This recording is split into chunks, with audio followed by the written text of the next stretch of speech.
Hello everybody, this is Keto Bandito. I am cooking up a chicken stir fry, my little rival pan. So I've got it on like 300. I'm cooking my chicken that's frozen over there. Here on the cutting board, I have just a partial piece of my yellow onion. And I'm just going to chop it kind of roughly because I want some rough pieces of onion in my dish today. So I'm going to be putting on my cutting board all the things that will be going in my dish. So here's the onion. It just goes about in my hand here. How much I chopped. I have I have a red bell pepper that I sliced the other day. I thought I was going to do fajitas with it, but nope. I'm making this chicken stir fry again because I have leftover. I used half a can of polar water chestnuts. I'll show you the ingredients and everything. And we've got the carb count. Total carbs. There's 12 for half a can. You don't have to add these if you're really picky about your carb count. Don't add them, but I already added a half a can yesterday to my stir fry. I'm going to chop these roughly. Possibly add the rest of that, maybe not even all of them. And then the other ingredient I have here in the container is bamboo shoots, sliced bamboo shoots. Now these are really only 3 carbs for 1 can is the serving. Maybe you see that or not. So I'm going to use both those. Those are already cut in here because like I said, I did half yesterday, so I'll be using the other half today. And actually, as we go, my chicken is cooking, so I'm going to take out pieces as it's cooking and get it in smaller slices to get it cooked up as it thaws out in the frying pan. So, yes, I'm going to be cutting everything on this cutting board, but everything will be cooked in the long run. So, no, I'll decontaminate my cutting board when I'm all done. I clean it with peroxide. No worries about decontamination or cross-food contamination. So it was frozen chicken. So it's already been cooking for a little while. And this is just the way I cook. You could do it differently. Cook all your chicken first. If I wasn't doing it on camera, it'd probably be different. But I kind of like to cook and cut as I go. So I'm always doing something and staying busy and occupied. So all this is going in the frying pan. And some of these I like my chicken to have little crispy pieces like this a little bit, the browning. So it's a pretty high heat, not high, it's about 280, 300 degrees in my rival frying skillet. And I kind of want bigger chunks. Chicken will cut down. You know, the pieces will break down as it is cooked, which is all fine. So the chicken's almost done. So I'm going to throw in, let me cut the last couple pieces. I have like 2 more pieces I can cut really quick.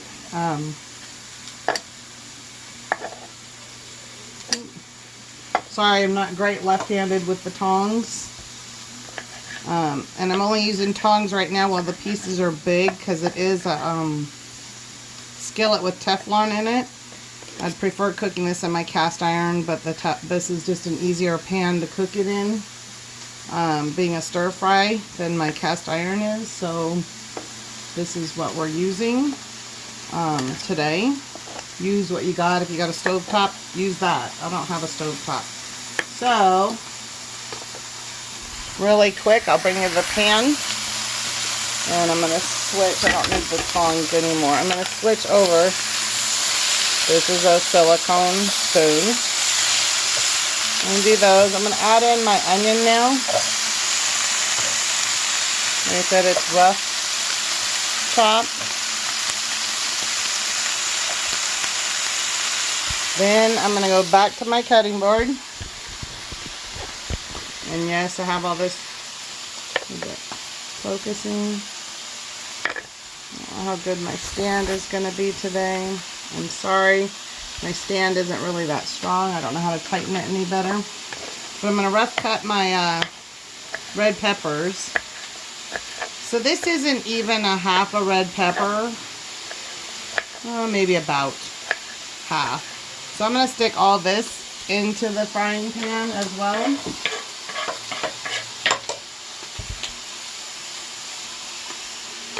Now I'm going to take you over the frying pan real quick because we're going to add in some of the bamboo shoots. I'm going to add in half of them. Well, no. Let's go for it. We'll do all of them. We got all the bamboo shoots. And I'm going to roughly chop the water chestnuts. This is really hard to do one-handed, guys. I need a better tripod, I guess. So here we go, into the frying pan. And I'm going to do that with the remainder of this water chestnut, if I can. I also have some green onions I cut yesterday. But I'm going to throw all those in there. So that's, I believe it was 3 stalks of green onions went in. So here is the rest of the water chestnuts. I don't need that water anymore. Let's dump that. I like them roughly chopped. So I don't want the big pieces. But I don't want them all tiny pieces either. So then we've got our, these are water chestnut pieces. We got our broccoli, which I'm not going to throw in yet because broccoli will cook really quickly. And I probably should have brought in more broccoli, but we're just going to go with this. If we want more, we can always cut that up to do and serve on top of broccoli. I'm making this for my mom and myself for later. Use that as my dump bowl.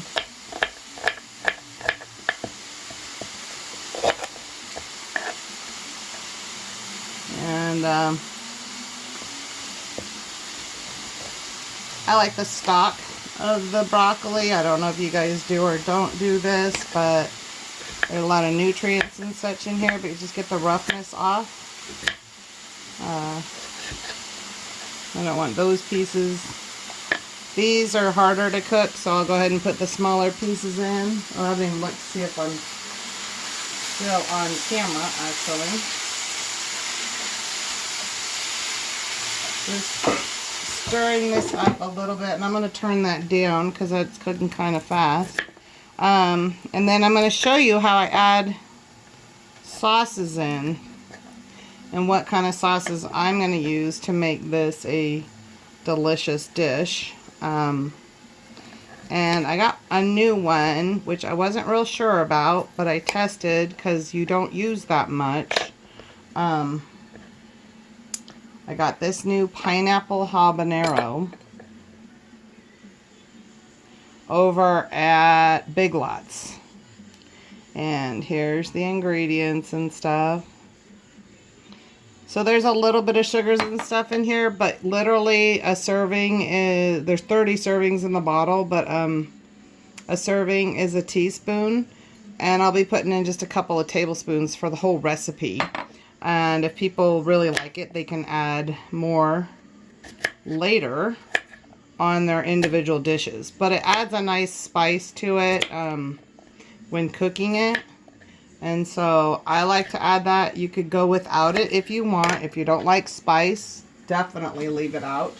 I have a few followers who don't do spice, and that's fine if you don't like things spicy. But with it, it kind of comes out like the Kung Pao chicken with a tiny bit of pineapple flavoring, which I love pineapple, so I can't go wrong with that in my book.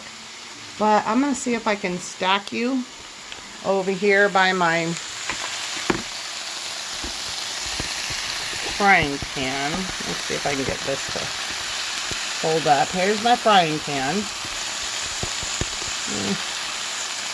So the oil I use to cook in, is this Chosen Blend. It's a $4.90 smoke point because it's avocado and coconut oil, which I love that blend. And I wanted you to see in my pan, and I'm sorry, can't do anything about the smoke, but this is what we're going to do. I'm going to use apple cider vinegar. So I'm going to move it all on the edge so I can get a little hole or well in the middle, because I want to be able to have this mix. And so what I'm going to do is I also have my no sugar added ketchup by Heinz. I'm going to add a couple tablespoons. Okay.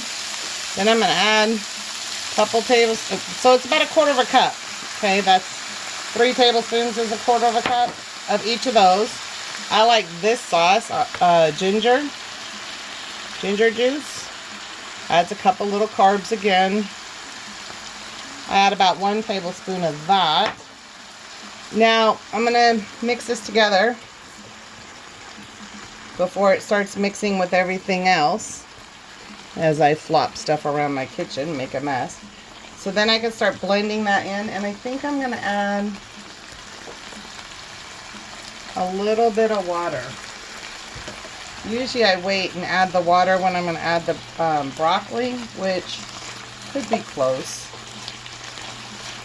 And so I'm going to add, this will help it cook down. This is kind of how I do the bourbon chicken as well. Now, if you want, and you don't want to add this because you don't want the carbs from this, you could add red chili peppers. I'm going to add probably about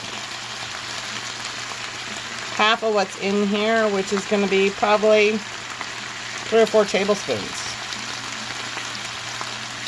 But this whole recipe is several servings. So you can see over here how much I added. It's probably less than a quarter of a cup, so less than 3 tablespoons. Each their own. That will add enough spice for the whole thing. There's enough moisture in here now that I don't think I'm going to add any water. I have it ready in case I need it. But I am going to add my broccoli now that I have cut up. Add to it. And like I said, if you want more, you can add more broccoli, that's fine. And then what I'm going to do is I'm going to put the cover on. And the steam will cook the broccoli as it helps cook down the rest of the ingredients in there. In the meantime, I can show you really quickly what I've done over here. This is my crock pot I just started. So it's fine to take the lid off because literally I just started it. I have a couple sweet potatoes. Those are for Rayleigh. I put those in a bag separately. I have a piece of salmon, some sausage links, some hamburger, and some chicken. All stacked in here in the crock pot. Okay, and I have it on high. I have to leave for an appointment later today, so I'm going to cook. All this is frozen. Everything in there is frozen except the sweet potatoes. And I am going to cook that all down, and that'll be Rayleigh's food for this week. Why is this not tightening? Sorry. So that'll be Rayleigh's food this week. And she loves it. She's been eating keto with me for a while. The cool thing is, if I wanted to eat any of that, since I've got the sweet potatoes wrapped separately, I can. So, let's see. With the recipe here, it's cooking down. You can see the broccoli starting to cook. It's turning darker. If you wanted to, you could add some of these coconut aminos for more liquid in there. And for the toppings, you could add sesame seeds, unsweet, everything but the bagel would probably be good on here. Unsweetened coconut would be good on here. Or probably the least keto-friendly option would be peanuts. Or a better option would be some cashews. If you had some whole cashews, make it like a cashew chicken, that would be really good. So, here you go. This is it. I've pictured this on my Instagram already. This I'm making up for my mom, so she's got better options. She likes to have variety, and she's trying to be healthy again, so I want to do whatever I can to help her succeed. And this is a good dish that'll help her succeed. I am going to add some water just to help thin out that sauce that's on there and make it stretch a little bit. But there you go. This is my new spicy chicken stir fry. I used to love doing stir fries back in my carby days and put this over rice for dinner or whatever. And my son loved it, my boyfriend at the time, and I used to put, I think, pineapple chunks in it and everything. That's why I really like this habanero pineapple sauce I got over at Big Lots. So for $1.50, a few carbs, I'll take it. A little bit of sweetness, a little bit of spice. If you don't want it, don't add that in. You could always go with regular spices from the cupboard. So you could do Chinese spice or something to that effect. And there you go. Dinner served. I'll probably picture another bowl of this later, but that's it. Have a great day.